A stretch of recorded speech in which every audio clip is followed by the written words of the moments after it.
Gabbar Singh release అవుతుంది కదా. అవునన్నా. మురారి రీసెంట్ గా బ్లాక్ బస్టర్ దాదాపు ఆల్ టైమ్ రికార్డ్ కొట్టింది. మరి గబ్బర్ సింగ్ దాన్ని బ్రేక్ చేస్తుంది అంటారా? అన్ని బ్రేక్ చేస్తుంది అన్న. నేను as a Pawan Kalyan diehard fan గా చెప్తున్నా. నేను Pawan Kalyan fan as usual గా. బట్ అందరినీ రెస్పెక్ట్ చేస్తా. చెప్తున్నా ఏంటంటే, నేను చెప్పేది ఏంటంటే రికార్డ్స్ బ్రేక్ చేస్తుందా చేయదా, బట్ పవన్ కళ్యాణ్ అన్న అంటే పవన్ కళ్యాణ్ అన్న అంతే. Thank you. రిలీజ్ అవుతుంది, మరి మురాని బ్రేక్ చేస్తుంది అంటారా? ఆల్రెడీ మన గబ్బర్ సింగ్ ఫోటో కనిపిస్తుంది అన్న. ఆల్రెడీ రిలీజింగ్ ఉన్నది ఇప్పుడు 2 తారీఖు. ఆల్రెడీ ఆ సినిమా కూడా బ్లాక్ బస్టర్ కొడుతుంది. ఎందుకంటే అంటే ఇక్కడ ఏమనుకో, ఇదే ఇన్నే పొరపాటు. ఎవరు రికార్డు కొడతారు ఎవరు కొడతారు కాదు. ఇక్కడ పవన్ కళ్యాణ్ ఫ్యాన్స్ రికార్డ్ ఎంత కొట్టాలో అంత కొడుతుంది. జూనియర్ ఎన్టీఆర్ ఫ్యాన్స్ ఎంత కొట్టాలో రికార్డ్ అంత కొడుతుంది. కానీ కలెక్షన్ల మీద ఇప్పుడు ఒక మాట చెప్తానా, జూనియర్ ఎన్టీఆర్ ఫ్యాన్స్ చూస్తారు, పవన్ కళ్యాణ్ సినిమా వచ్చి చూస్తారు. పవన్ కళ్యాణ్ ఫ్యాన్స్ పోయి జూనియర్ ఎన్టీఆర్ సినిమా చూస్తారు. రామ్ చరణ్ ఫ్యాన్స్ పోయి పవన్ కళ్యాణ్ సినిమా చూస్తారు, జూనియర్ ఎన్టీఆర్ ఫ్యాన్స్ చూస్తారు, ప్రభాస్ చూస్తారు. అందరు సినిమాలు అందరం చూసుకుంటాం. ఇవన్నీ వేస్ట్ మాటలు.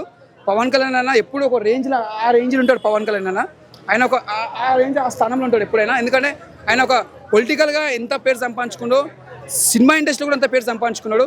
ఆయన ఎవరిని ఎప్పుడు ఎదుటోని ఒక మాట అన్నాడు మనిషి. అన్న కూడా పట్టించుకోడు. ఎంత మంచోడో అంత మంచోడు. దాన ధర్మాల్లో కానీ హెల్పింగ్ న్యూస్లో కానీ ఆయనకు మించిన స్థాయి ఉన్నారో లేదో నాకు తెలియదు. హెల్పింగ్ న్యూస్ మాత్రం చేస్తాడు. ఒక ఇండస్ట్రీలోనే ఎంత పేరు సంపాదించిందంటే రాజకీయాలు ఎంత పేరు సంపాదించుకోవచ్చు. ఆయన కొన్ని కోట్లు వదులుకొని ఒక ఇండస్ట్రీ వదులుకొని ఒక పొలిటికల్గా వెళ్ళి వచ్చి పోయింది ఆయన పబ్లిక్లో సేవ్ చేయాలని.